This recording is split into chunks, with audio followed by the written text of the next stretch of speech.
Charles Leclerc has won the United States Grand Prix on Sunday, leading a Ferrari 1-2 at the Circuit of the Americas, as Lando Norris and Max Verstappen once again fought each other to the point of a penalty needing to be handed out. Leclerc started from fourth but led the race after turn 1 after Verstappen pushed Norris wide, and the two championship leaders came together at the end of the race as well. Plenty of drama then, let's dive into it. Thanks for watching another GP Fans video. If you like our content on the channel, please remember to subscribe down below, and if you do, consider hitting the like button as well, as it helps us out a lot. The safety car made its first appearance since the Canadian Grand Prix early in the race, as Lewis Hamilton, who was starting a comeback drive from P17 on the grid, beached his Mercedes at turn 19, ending his race and a nightmare weekend for the seven-time champion. While Leclerc was streaking ahead, the other Ferrari of Carlos Sainz undercut Verstappen at the pit stops, coming in much earlier than any of the other leading cars. In the closing stages of the race, pole sitter Norris was all over the back of third-place Verstappen, but the Dutchman defended expertly for several laps.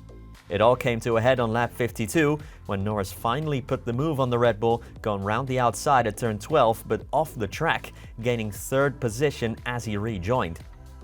For this, Norris was given a 5-second penalty, finishing third but dropping to fourth behind Verstappen when that penalty was applied. Despite Ferrari's hugely impressive 1-2 finish, the flashpoint of the US Grand Prix came with that lap 52 incident between Norris and Verstappen. The Briton overtaking the Dutchman off-piste gave him that controversial 5-second penalty, but the FIA have now revealed in a statement that they've actually shown mercy to Norris, as the penalty could have been a lot worse. The FIA revealed that according to the letter of the law, Norris should have received a 10-second penalty, but given the circumstances, they halved the punishment to the championship runner-up. Quote, Car 4, Norris, was overtaking Car 1, Verstappen, on the outside, but was not level with Car 1 at the apex. Accordingly, as Car 4 left the track and returned in front of Car 1, it is deemed to be a case of leaving the track and gaining a lasting advantage. A 5-second penalty is imposed instead of a 10-second penalty recommended in the guidelines, because having committed to the overtaking move on the outside, the driver of Car 4 had little alternative other than to leave the track because of the proximity of Car 1, which had also left the track. In view of the above, we determine that this will not count as a track limit strike for Car 4. Norris was clearly not happy with his penalty during and after the Grand Prix, claiming that Verstappen went off track as well, which should have made his overtake fair game. Ultimately, however, the 24-year-old took it on the chin. Quote, I tried, Norris said after Sunday's race. He's also went off the track. So, if he goes off the track, clearly he's gone in way too hard and also gained an advantage by doing what he did. But I don't make the rules, so... He defends by going off track, he overtakes by going off track, but I'm not going to complain about it.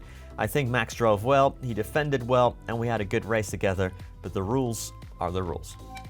With all that action from the Circuit of the Americas, let's check in on the driver standings, as things are getting interesting after 19 rounds of F1 action and just 5 Grand Prix weekends to go in 2024.